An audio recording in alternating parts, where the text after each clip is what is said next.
श्री माणिकलाल उगरचंद शाह, श्रीमती विमल, श्री माणिकलाल शाह की स्मृति में श्री अजीत कुमार माणिकलाल शाह, सौभाग्यवती अनुपमा अजीत कुमार शाह बारामती, श्री शांति कुमार माणिकलाल शाह, सौभाग्यवती नीला शांति कुमार शाह बारामती, श्री प्रशांत प्रेमचंद शाह, सौभाग्यवती चेलना प्रशांत शाह इंदापुर। समीचीन विकल्पों का सम्यक समाधान। हम सभी को एक ऐसा अनूठा सम्यक ज्ञान का एक उपाय प्राप्त हुआ जो निश्चित ही हमारे कल्याण का मार्ग प्रशस्त करने वाला है, हमारे मन को निर्विकल्प बनाने वाला है। और इस सम्यक समाधान में प्रत्येक व्यक्ति देश देशांतर से अपने मन में उठने वाले उन समीचीन विकल्पों को परम पूज्य मुनिश्री के समक्ष तक पहुंचाने का पुरुषार्थ कर रहा है। और परम पूज्य मुनिश्री उन सभी समीचीन विकल्पों का आगमोक्त विधि से हम सबको सम्यक समाधान प्रदान कर रहे हैं। प्रारंभ करते हैं आज का सम्यक समाधान। और आज का पहला विकल्प नेमीचंद जैन छावड़ा, जयपुर, राजस्थान से परम पूज्य मुनिश्री के चरणों में बारंबार नमोस्तु निवेदित करते हुए अपना समीचीन विकल्प रख रहे हैं कि महाराज जी, मोक्ष सभी लोग जाना चाहते हैं, किंतु ऐसा लगता है कि वर्तमान में अधिकांश लोग नरक, त्रियंच आदि गतियों में जाने का आचरण कर रहे हैं। तो महाराज श्री, क्या ये निकृष्ट पंचम काल का प्रभाव है या इस काल में मोक्ष के साधनों की आराधना करने वाले लोग ही कम जन्म लेते हैं? हमारे समीचीन विकल्प का सम्यक समाधान करने की अनुकंपा करें। नमोस्तु महाराज जी, नमोस्तु। व्यक्ति की चाह कुछ है और राह कुछ और है, और इसी कारण से वह अपने किसी भी मंजिल को प्राप्त नहीं कर पा, क्योंकि ऐसा कहा जाता है जैसी चाह होती है वैसी ही राह पकड़ना आवश्यक होती। और वर्तमान के परिप्रेक्ष्य में जैसे कि आप विकल्प में कह रहे हैं, बिल्कुल अधिकांश जीवों की यही परिणति हो चुकी है कि उनकी चाह तो मोक्ष जाने की है, पर उनकी राह परिपूर्ण रूप से नरक, निगोद, तिर्यंच आदि गति में पहुंचने की ही है। ऐसा भी आचार्य भगवंतों ने कहा है कि पुण्य फलम इच्छन्ति पुण्यम कुर्वन्ति नैव सहा, पाप फलम नेच्छन्ति पापम कुर्वन्ति नित्यसा। इसका तात्पर्य यह है कि पुण्य के फल को हर व्यक्ति चाहता है पर पुण्य करना नहीं चाहता, पाप के फल को नहीं चाहता है पर पाप ही पाप करने में नित्य लगा हुआ। और साक्षात वर्तमान में जो ये साधन उपलब्ध होने पर भी साधनों की आराधना जो बहुत कम जीव करने जा रहे हैं, या वो भी जो कर रहे हैं वो भी बहुत उत्कृष्ट तरीके से करने वाले बहुत गिने चुने ही जीव है। ये जो भी क्रिया या जो भी घटनाएं, जो भी व्यक्ति ऐसे दिख रहे हैं, परिपूर्ण रूप से हमें तो उस जिनवाणी को शत शत बार प्रणाम करते हुए उस जिनवाणी की सत्यता का बोध वर्तमान में हमें करना होगा। क्योंकि जिनवाणी में आचार्य भगवंतों ने कई हजार वर्षों पूर्व ही लिख के रखा है कि पंचम काल के जीवों की परिणति कैसी होगी। वह भेष धारण करते हुए साधनों को प्राप्त करने के बाद भी या साधन सामने होने पर भी उनका उपयोग ना करने वाले जीवों की क्या कैसी परिणति होगी। उस निमित्त से पंचम काल में कितने जीव नरक निगोद में जाएंगे, कितने स्वर्ग में जाएंगे, ये सब कुछ प्रमाण हमारे आगम ग्रंथों में आचार्य भगवंतों ने बहुत वर्षों पूर्व से ही लिख कर रखा। इसलिए ये पहली तो बात जिनवाणी में लिखा है वह परम सत्य है, उसे भी हमें स्वीकार करना होगा। पर जिनवाणी में लिखा है इसलिए नहीं हो रहा है, अपितु होने वाला था, इसलिए पूर्वाचार्यों ने उसे लिख के रखा। इसका मुख्य कारण हमें यही समझना होगा कि अगर हम मात्र काल को दोष देकर रह जाएंगे कि पंचम काल है, इस पंचम काल के निमित्त से ये ऐसा प्रभाव विपरीत दिख रहा है, तो ये सर्वथा काल को दोष देना हमारा गलत होगा। काल का कथनचित निमित्तभूत दोष तो होता ही है और हुआ ही करता है, पर साथ साथ हमें नेमिचंद जी ये बात भी समझनी होगी कि मात्र काल का ही नहीं अपितु जीव के स्वयं के द्रव्य का, स्वयं के भावों का, स्वयं के क्षेत्र का ये प्रभाव भी उसके ऊपर जैसे पड़ता है, उसके साथ साथ जीव का स्वयं का उपादान भी सबसे बड़ा उसके लिए कार्यकारी कारण हुआ करता है। जीव का अगर तीव्र पुण्य का उपादान होता है या उन साधनों साधनों का सदुपयोग करने का तीव्र उपादान होता है तो बहुत कम साधनों में भी व्यक्ति बहुत सारे उस मोक्ष की आराधना या मोक्ष के साधनों की आराधना कर सकता है। पर कभी ऐसा भी देखा जाता है कि पुण्य का उदय नहीं है या उपादान की कमी है तो बहुत सारे साधन होने पर भी जीव साधना नहीं कर पाता है। इसके पीछे अगर हम जीव के व्यक्तिगत स्वयं की सोच की, दृष्टि की, पुण्य की और उपादान की कमियों को खोजेंगे तो हमारा वह यथार्थ निर्णय हो पाएगा। क्योंकि ये पर द्रव्य, पर क्षेत्र, पर काल जैसे पंचम काल, भरत क्षेत्र आदि आदि ये मात्र पर निमित्तक बाह्य साधन या बाह्य कारण हो सकते। अंतरंग कारण जीव का स्वयं का विचार, स्वयं की परिणति और स्वयं का पुण्य कर्मों का नियोग, ये सब कुछ हो सकता है। इसलिए हम सर्वथा पंचम काल, भरत क्षेत्र आदि आदि को दोष ना दे, साथ साथ ये भी हम समझे कि साक्षात उस मोक्ष के साधनों की आराधना करने वाले जितने जीवों की संख्या आचार्य भगवंतों ने उद्घाटित की है, जैसे कि आपने सुना होगा इस पंचम काल में गिने चुने ही सम्यक दृष्टि है, गिने चुने ही भावलिंगी मुनिराज है, गिने चुने ही त्यागी व्रति, पांचवें चौथे गुणस्थान वर्ती होते हैं। ये आगम के परिप्रेक्ष्य में परम सत्य बात हमें स्वीकार करनी होगी। पर इसका अर्थ ये भी नहीं है गिने चुने या उंगली पर गिनने लायक होने का मतलब 2, 4, 6, 10 नहीं है, अपितु वहाँ पर उनकी संख्या ग्रहण करना उस बहुत सारे असंख्यात या अनंत जीवों की अपेक्षा से उनकी संख्या निग्लिजिबल या बहुत कम है, इस अपेक्षा से वहाँ पर ऐसा कथन किया गया है। पर सर्वथा पंचम काल को दोष देने से काम नहीं बनेगा।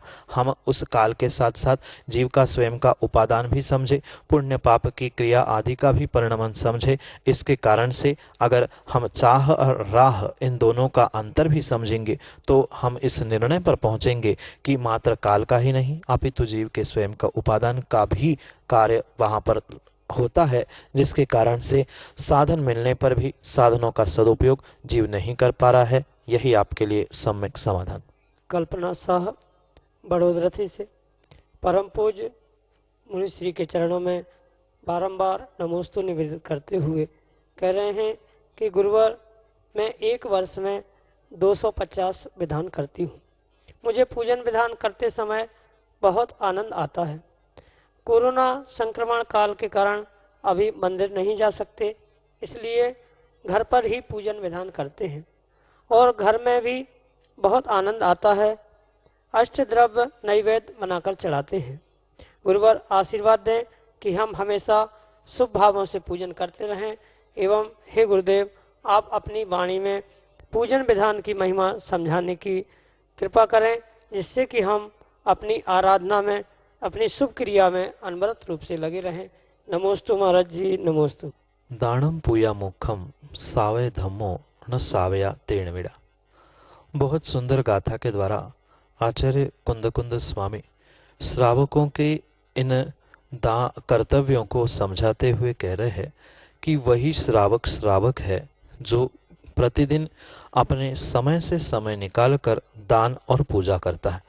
जो दान पूजा नहीं करता है वह किंचित भी श्रावक के श्रेणी में आता ही नहीं।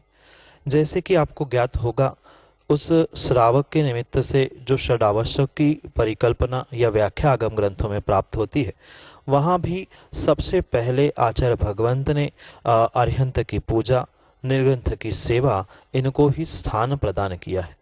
साथ साथ ये बात भी हम समझे कि ये जो अरिहंत की पूजा विधान आदि के निमित्त से जो व्याख्या आगम ग्रंथों में प्राप्त होती है, उसे ही आचार्य भगवंत समंत भद्र स्वामी यहाँ पर ये भी समझाने का प्रयास करते हैं कि जो श्रावकों के निमित्त से वैयावृत्ति नाम का जो शिक्षाव्रत हुआ करता है, उस वैयावृत्ति नाम के शिक्षाव्रत के अंतर्गत भी उस दान के साथ साथ पूजा को भी आचार्य भगवंत ने ग्रहण किया गया है। इसलिए ये अगर सिद्धांत और आगम प्रमाणों के द्वारा इस पूजा की अगर व्याख्या हम समझेंगे तो नियम से हमारे लिए ये निर्णय करने योग्य बात होगी कि ये पूजा श्रावक का एकमेव आद्य ऐसा कर्तव्य है जिसके अभाव में किंचित भी जीव कभी भी सातिशयता को या अपने पुण्यवर्धन को प्राप्त हो ही नहीं सकता।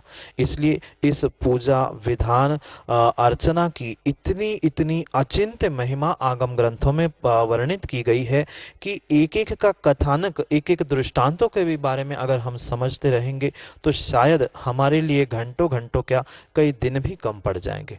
इतना ही नहीं, अपितु मूलाचार जैसे महान ग्रंथ जहाँ साधुओं के लिए आचार्य भगवंत परिपूर्ण रूप से उनके आचरण की व्याख्या करते हैं, वहाँ भी आचार्य भगवान वट्टके स्वामी कहते हैं कि भत्तीय जिणवारणम खवियम पूव संचयम कम्मम आर्य पसायण विज्जा मंतादि से झंती।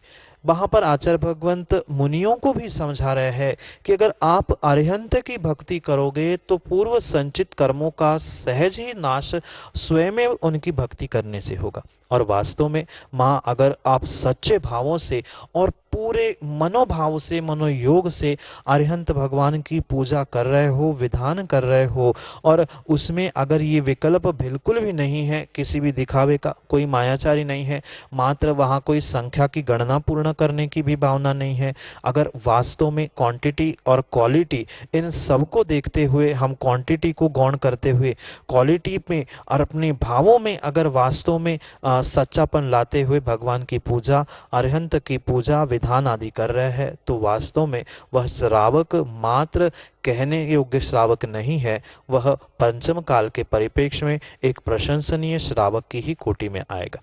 क्योंकि श्रावक की सच्ची पहचान ही बताते हुए जब आचार्य भगवान दान और पूजा कह रहे हैं, तो बिना पूजा बिना दान के जो भी श्रावक रहता है वह श्रावक हो ही नहीं सकता।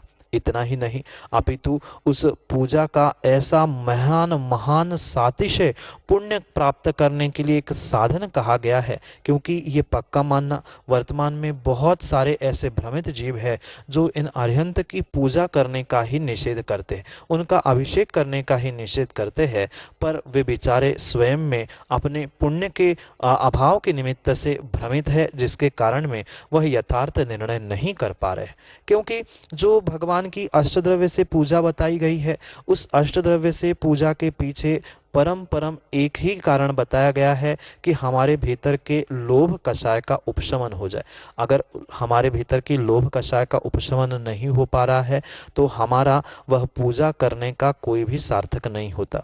या कुछ जीव ऐसा भी कहते हैं कि हम मात्र भाव पूजा करते हैं, तो भाव पूजा उनके लिए कही गई है जिनको द्रव्य पूजा करने की शक्ति नहीं है। कुछ कुल परंपरा के निमित्त से, सूतक पातक आदि के निमित्त से वो ही मात्र भाव पूजा करने की शक्ति रखते हैं।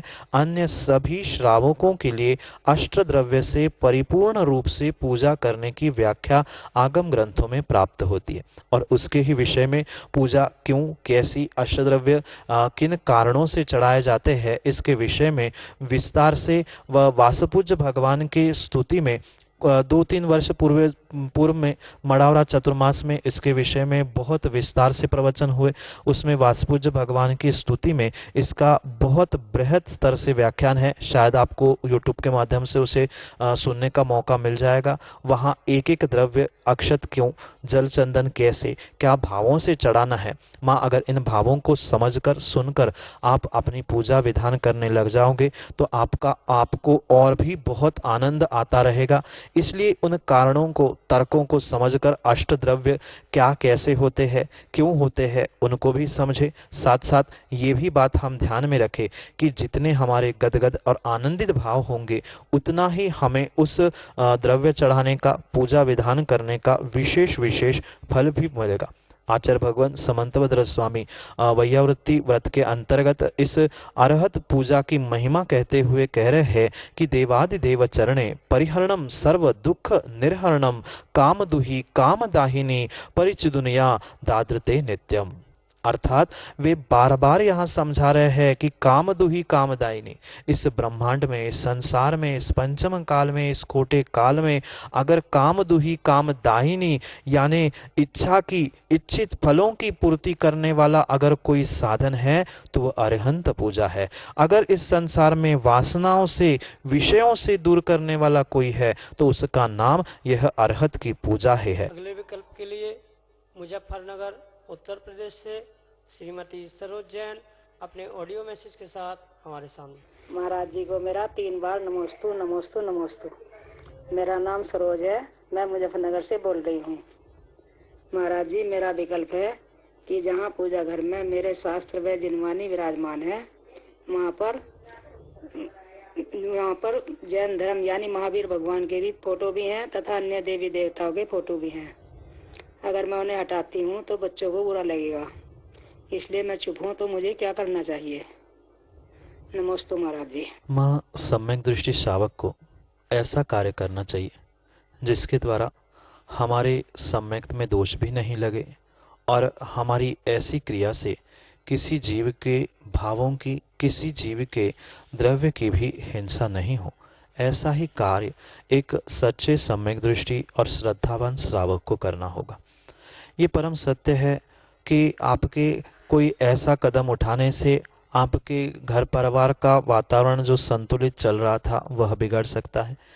ये किंचित भी आचार्य भगवंतों ने ऐसा व्याख्यान नहीं किया कि ऐसा कार्य हम करें जिसके द्वारा कि हम जहाँ रहते हैं वहाँ का वातावरण खराब हो जाए, घर परिवार के या हमारे जो संबंधी है इनके रिश्ते भी खराब हो जाए। इसलिए एक उत्कृष्ट कार्य हम इस प्रकार से कर सकते हैं। पहले तो सबसे पहले जिनके निमित्त से वह फोटो आदि रखी गई है, आप उनको समझाने का प्रयास करें, उनको बताने का प्रयास करें। ये कम से कम इतना ही हो जाए कि जो जिस स्थान पर एक साथ जिनवाणी या महावीर भगवान आदि की फोटो रखी है, उन स्थानों से हटाकर कोई और तरीके से और स्थान पर उनको विराजमान कर दिया जाए। या थोड़ा सा बुद्धि का प्रयोग करते हुए आप ऐसा भी उनको समझा सकते हो कि यहाँ जगह कम पड़ रही है, आप इसको और अच्छी तरीके से कहीं और रख देना, या और कोई ऐसा अच्छा स्थान उनको दिला देना जिसके निमित्त से वह स्वयं भी अपने फोटो को उठाकर वहाँ कर दे। इससे ऐसा ये होगा कि आपका भी जो स्थान बनाया हुआ है वहाँ भी आपको अन्य हाथ जोड़ने का अन्य फोटो के सामने वह विकल्प भी नहीं रहेगा। उनको भी व्यवस्थित समझाकर उच्च स्थान या अन्य कोई स्थान दे दोगे तो वे बेटे भी आपके घर में संतुष्ट हो जाएंगे और घर का भी वातावरण बना रहेगा और साथ साथ हम भी मिथ्यात आदि दोषों से बच सकते।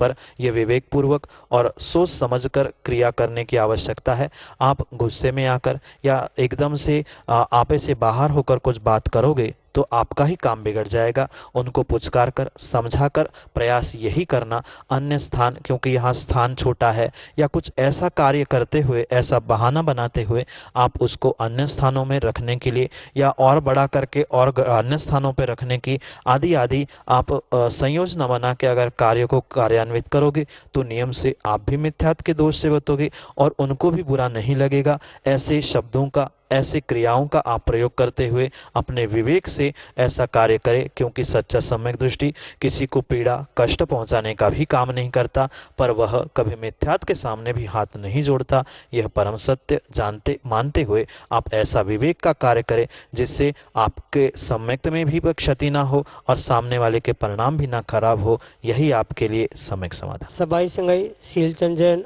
अनौरा, ललितपुर, उत्तर प्रदेश से अपने समीचीन विकल्प के लिए ऑडियो मैसेज के साथ हमारे समक्ष। ललितपुर से शीलचंद जैन, अनौरा परिवार का सुब्रत सागर महाराज को त्रिवार नमोस्तु। गुरुवर, हमारा प्रश्न यह है कि प्रतिक्रमण, पाश्चाताप, प्रत्याख्यान, ये तीनों में क्या अंतर है और इन तीनों का अर्थ अलग अलग क्या है और इसके करने की प्रक्रिया क्या है? गुरुवर, सम्यक समाधान करें। नमोस्तु नमोस्तु नमोस्तु। आगम ग्रंथों में जो टाइम लगा लो, टाइम रिस्टार्ट करो लो। आगम ग्रंथों में जो 12 प्रकार के तपों की व्याख्या प्राप्त होती, उन 12 प्रकार के तपों में जो प्रायश्चित नाम का अंतरंग तप बताया गया, उस प्रायश्चित अंतरंग तप के भेदों का वर्णन करते हुए आचार्य भगवंत कहते हैं, आलोचना, प्रतिक्रमण, तदुभय। इन प्रकार से उन प्रतिक्रमण आदि को लेते हुए आचार्य भगवान ने उस प्रायश्चित तप का विस्तार से उनके भेदों का कथन किया और उसी को लेकर आपका यह विकल्प है। जो भूत में व्रतों में हमारे द्वारा अतिचार अनाचार दोष घटित हुए हैं, उन दोषों के विषय में अपने उस गलती का एहसास करते हुए जो तत्समिच्छामि दुक्कडम द्रव्य से और भावों से किया जाता है, जो व्रतों में लगे हुए उन अतिचार अनाचारों दोषों का शब्दों के द्वारा, नहीं लगे हुए भी दोषों का शब्दों के द्वारा उच्चारण करते हुए जो प्रतिक्रमण का पाठ भाव और द्रव्य से किया जाता है आगम में, उसे ही प्रतिक्रमण का। वास्तव में देखा जाए तो इन तीनों जो विषयों के बारे में आपने प्रश्न पूछा है, कुछ अंश में इनमें समानता है और कुछ अंश में इनमें अंतर भी समझ में आता है, क्योंकि अगर भीतर पश्चाताप नहीं होगा तो व्यक्ति कभी भी प्रायश्चित ग्रहण करने के लिए और प्रतिक्रमण करने के लिए नहीं पहुंच सकता। पश्चाताप का अर्थ यह होता है जो गलती दोष अतिचार अनाचार हुए हैं उसके प्रति मन में जो खेद प्रकट हो रहा है कि ये गलती मुझे नहीं करनी चाहिए थी, ये गलती मैंने क्यों कर ली, ये मेरी गलती कैसे सुधरे आदि विकल्प लेते हुए जो मन में जीव के परिणाम चल रहे हैं खेद रूप उस दोषों के निमित्त से असंतुष्टि रूप वह जो भीतर खेद रूप परिणाम चल रहे हैं उसे ही आगम ग्रंथों में पश्चाताप कहा है। और पश्चाताप पूर्वक ही जब जीव गुरु के पास पहुंचता है, अपने मन की उन गलतियों को, अपने दोषों की व्रतों के अतिचार अनाचारों को गुरु के सामने बखान करता है, उसको आलोचना कहा। और जब उस आलोचना सुनने के उपरांत गुरु ने प्रायश्चित प्रदान किया कि जो प्रतिक्रमण द्रव्य रूप से ग्रंथों में प्राप्त होता है उसका पाठ करो, उसको 2 बार 3 बार पढ़ना। यह प्रतिक्रमण नाम का अंतरंग तप प्रायश्चित के भेद के साथ समझना होगा। साथ में जो प्रत्याख्यान का विषय आपने पूछा है, प्रत्याख्यान का प्रश्न या प्रत्याख्यान का अर्थ यह होता है जो गलतियां दोष अतिचार अनाचार घटित हुए थे, जिनको प्रतिक्रमण से हमने ठीक करने का प्रयास किया था, भूत में हुए उन गलतियों को आने वाले भविष्य में, आने वाले कल में मैं पुनः नहीं दोहराऊंगा, ऐसा संकल्प करना, इसका ही नाम प्रत्याख्यान कहा गया है। और ये सभी जितने भी विषय कहे गए हैं वह परिपूर्ण रूप से, चाहे प्रतिक्रमण हो चाहे प्रत्याख्यान हो, वह परिपूर्ण रूप से पश्चाताप से युक्त होते हुए ही होंगे, तो ही वह हमारे लिए कर्मों की निर्जरा करने के लिए सहायभूत होंगे।